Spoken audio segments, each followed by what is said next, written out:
Kita beralih ke informasi seputar Pilkada Jakarta. Saudara, PDI Perjuangan merespons positif Partai Nasdem yang mengusung Anies Baswedan di Pilgub Jakarta.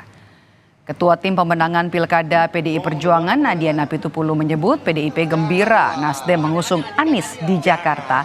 Adian menyebut ini jadi pertanda bangsa ini tidak kekurangan orang baik.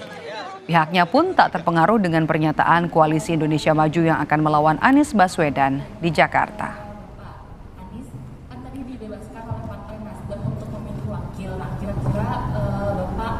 Bagus. Ketika ada partai mendukung salah satu calon, mau PKS, mau Nasdem, mau Gerindra dan sebagainya, mereka kan sedang menjalankan amanat konstitusi sebagai partai politik toh, dan kita senang dong. Kita senang, ada Pak Anies maju, kita gembira. Itu loh, semua tokoh-tokoh bangsa yang maju dalam pilkada di kabupaten, kota, gubernur harus kita sambut dan riang gembira dari partai manapun. Itu artinya bahwa bangsa ini tidak kekurangan orang baik, tidak kekurangan tokoh-tokohnya. Kita tidak akan terpengaruh sama pernyataan Kim, kita tidak akan terpengaruh sama pernyataan siapa-siapa. Kita hanya akan bisa berpengaruh ketika rakyat memintanya. Permintaan Kim nggak akan berpengaruh sama kita, tapi kalau permintaan rakyat, pasti kita ikuti. Sebelumnya, Saudara, Sekjen Partai Gerindra Ahmad Muzani menyebut partai politik yang tergabung dalam Koalisi Indonesia Maju tidak khawatir melawan Anies Baswedan di Pilgub Jakarta. Sambil berseloroh, Muzani bilang Prabowo saja menang di Jakarta saat melawan Anies di Pilpres lalu. Jawa Barat Jabar sih, solid kan nih? Solid. Ya, kita hormati sebagai sebuah keputusan politik dari partai politik. Pada waktunya nanti kami akan umumkan calon yang akan kita umumkan untuk menjadi calon gubernur di daerah Jakarta ini. Artinya Kim tidak khawatir jika melawan Anies? Enggak. Menang ya Pak? Enggak, Pak Prabowo aja di Jakarta menang dengan Anies. Nama Anies Baswedan jadi sosok pertama yang punya tiket melaju di Pilgub Jakarta.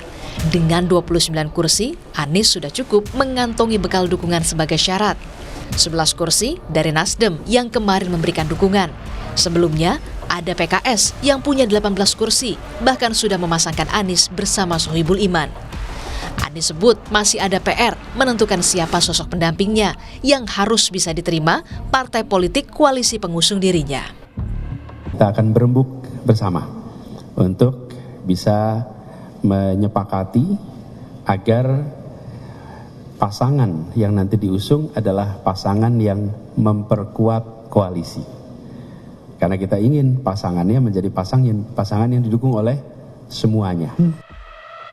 Lalu pertanyaan selanjutnya, mengapa penantang Anies di kontestasi Pilkada Jakarta belum juga muncul? Wakil Ketua Umum Partai Golkar Ahmad Doli Kurnia menyebut ini bukan soal siapa yang jadi penantang Anies, karena setiap partai politik ingin menang. Doli sebut Ridwan Kamil idealnya dimajukan di Jawa Barat, sementara di Jakarta Partai Golkar sempat memunculkan nama Yusuf Hamka. Idealnya kita merekomendasikan Ridwan Kamil ini di Jawa Barat. Nah, tadi kalau kita lihat survei di Jakarta kan jauh sekali itu. Nah, sementara di Jawa Barat juga Ridwan Kamil jauh sekali meninggalkan nama-nama yang lain gitu. Nah, kita dengan kemarin munculkan nama Yusuf Hamka, nah ternyata kami menilai ya responsnya cukup positif. Visi itu kan bukan hanya sekedar mau menantang-nantang atau men-challenge saja, kita kan mau menang ya. Jadi semua perhitungan kalkulasi kita itu kan menempatkan seseorang atau pasangan didukung oleh partai politik atau gabungan partai politik itu kan judulnya at the end semuanya kan mau menang. Sama dengan Golkar, PDI Perjuangan juga belum mengumumkan siapa sosok yang akan dimajukan. Meski nama Ahok diakui dipertimbangkan. Sampai hari ini ya itu masih berjalan seperti itu. Kita masih menunggu karena waktu juga masih ada sampai 28 Agustus kalau tidak salah. Jadi mudah-mudahan di awal Agustus kita sudah bisa mengerucutkan. KPU Jakarta membuka pendaftaran bakal cagup dan cawagup melalui jalur politik mulai 25 hingga 29 Agustus mendatang. Tim Liputan, Kompas TV.